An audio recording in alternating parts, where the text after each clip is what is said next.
possibly in heavier stars or in planets that surround a larger star system. And in fact, some people brought up that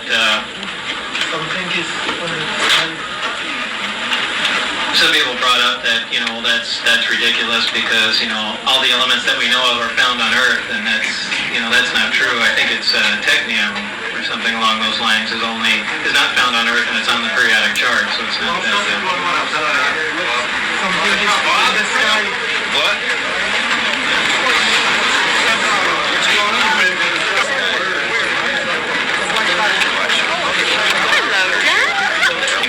Doug, and they mapped it out in the south of France.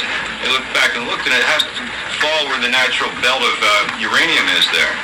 And I was wondering if you had anything that would lead you from what you saw with that propulsion system to think that aliens may have come here at one time to do that. I don't know. I mean, no matter what, uranium is certainly a valuable element. I don't know. Did you get to see any aliens at all? No. Back when you talking about low-level flight, you're talking about a wobble.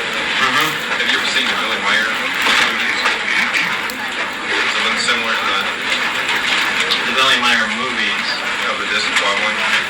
Films. Just quite a few films of this. I don't think I've ever seen any motion. Yeah, he's got some that fly around a tree, and they've got some. Oh wait, I did see that. Yeah, I did see that. And then there's some other hovering ones where they wobble. What's strange about the Billy Meyer photographs, that the discs that one of the ones he took a picture of looks exactly like the one that I looked on, but I'm certainly not an expert in the field, but some of those look unbelievably fake. And I can't, especially the thing with it flying around the tree, I mean, boy, it looks like it's hanging from a string. But why would he do that if he had some authentic pictures? And I don't know. I have mixed feelings about that. How do you feel about, or do you have an opinion of this conflict that allegedly happened between Grays and the Doping Force in, what was it, 89 or whatever? Have you heard anything about that? I really don't have an opinion. I just, repeat it. You think it really took place? Well, I don't know. How many weapons on these ships? Yeah, apparently there's one, but I wasn't involved in the project that dealt with it. And what's your next video going to cover? Well, it's really not a next video. There's the video that I made is being redone by another company only because they liked it so much, and they're just redoing the graphics and making it a little more technical, and I'm just serving as a technical advisor on it. But for the most part, it's 60 to 70% of it's the identical thing. They just wanted to do it because these particular group of guys involved, I think the company's called DreamQuest, involved in special effects, were really into the UFO thing, and they wanted to do it with modern day stuff instead of knit stockings and things like that.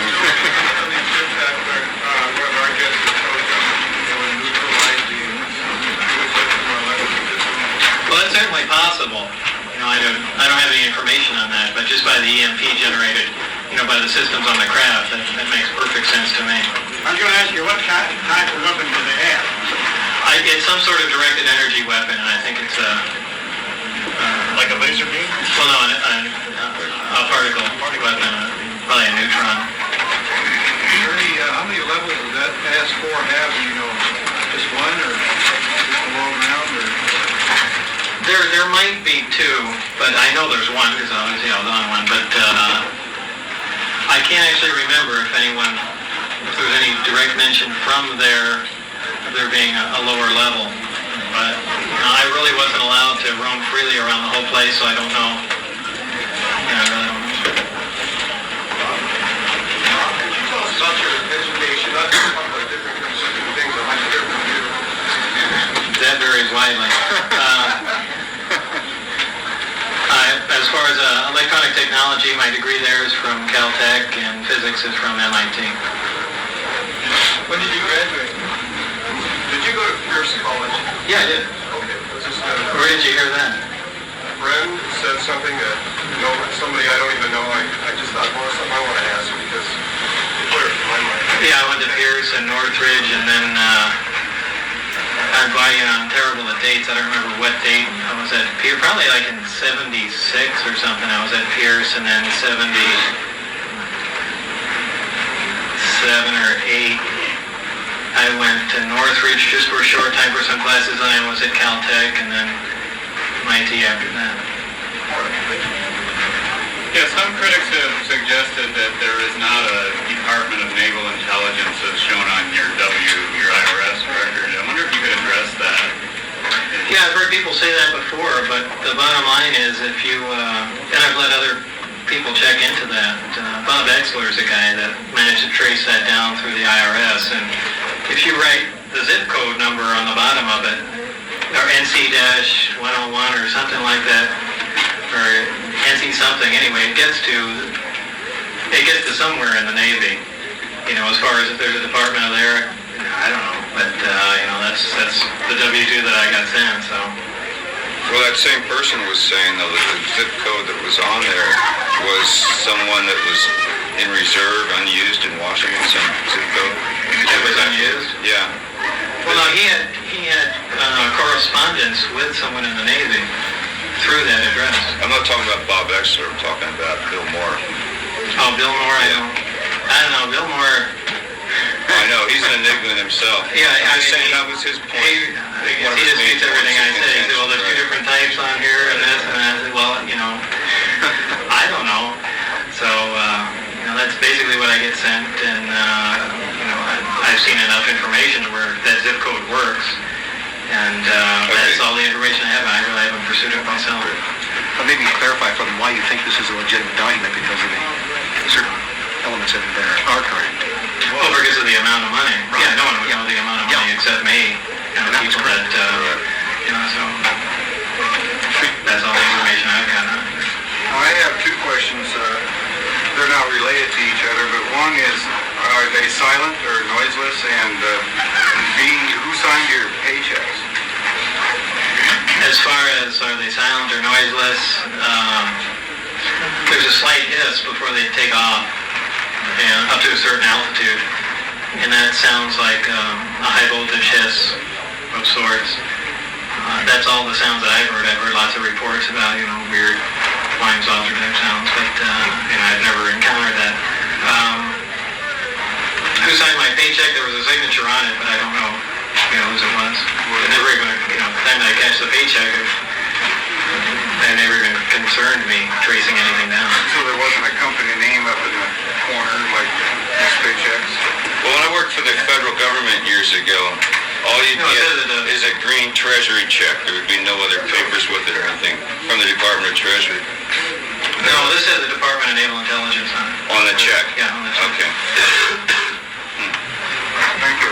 Bob, when a craft like that comes into our atmosphere, would you expect a loud report that might be explained? Well, it's solely dependent on the velocity that it enters. So, if you're dealing with something that manipulates gravity, it doesn't have to slingshot into the earth. You can come in at a low speed, not heat up, not really encounter But it's any. velocity dependent, is that so? Right. Well, yeah, if you're traveling at supersonic, then you get a report.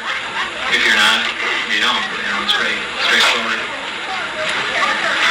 When you were at S4, to your knowledge, what was the approximate percentage of civilian versus military personnel, and in what kind of job categories?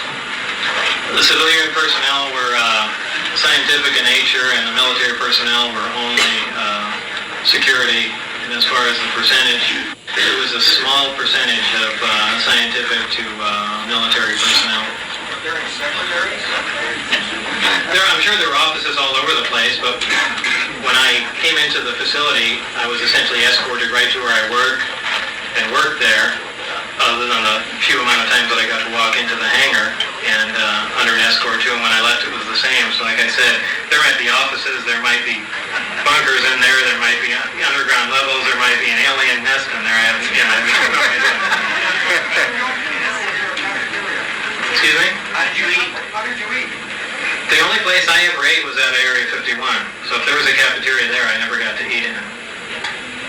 You come and go with other people? I usually came with Dennis Mariani, who was my supervisor. Now, I wasn't on a full-time swing, essentially. I flew in usually between 4 and 5 o'clock at night and left by 11. So I was only there for a short time each day. aboard the bus from Groom Lake to Papoose, how many people were on that, were boarding with you? Very few. More than yourself. Me and Dennis, and usually, well, actually not usually, occasionally one other person. How about Barry? I don't think I ever saw Barry on the bus. Just two of you. Is there a chance that any of the workers might defect? Barry would. That's why I spent some time trying to get a hold of him, and there was actually some time after all this hit the news and the whole thing went down, we got a call from Dennis, my supervisor, and he arranged a meeting at the Union Plaza Hotel. And when we got there, I brought 3 people with me, and I think he said he'd be in the casino area somewhere, and I think Gene Huff came with me, and we went into the area, and walking down the corridor, I recognized one of the security personnel from there, and then when I finally found Dennis, he didn't even acknowledge my presence. We couldn't get his attention, and I left. So apparently either someone had known of the conversation and sent someone down there and made themselves obvious to Dennis, or something happened and we left. But I think that was where Dennis really wanted to say something. I understand that you used hypnotic regression to get at some of the details of your experience. If so, what is your impression of hypnotic regression as a tool? It's probably reasonable because there are specifics. They contend that you can sit there and reread a document as if you were there reading it for the first time. And what I was mainly interested in was in some of the schematics and drawings. And I did some of the hypnosis stuff with Wayne Keck, the hypnotherapist in town, and I was certainly able to redraw a lot of the schematics and engineering drawings along those lines. And it's so as far as using it as a tool for that seems to work. For anything else, I have two things. One's a comment, and the other one's a question. First of all, when I was 12 years old, I saw a daylight flying disc, which looked exactly like one of Billy Meyer's photographs 15 years later. And this... you mean earlier? No, earlier, 15 years earlier, I saw this disc, and then Billy Meyer took a photo in 1975 of exactly the same disc that I saw, down to the last detail. It was the same. And then you said that the sport model looked a lot like this same photo in an interview with George Knapp. And I thought that was really interesting because it kind of tied it all together for me. And then I just wanted to make that comment. And then the question I had was, what was the year of your graduation from MIT, and did you get a PhD? No, it's a master's degree.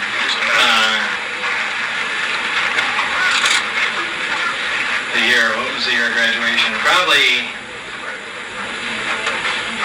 82, because I think I left there. Went to Los Alamos? I went to Los Alamos.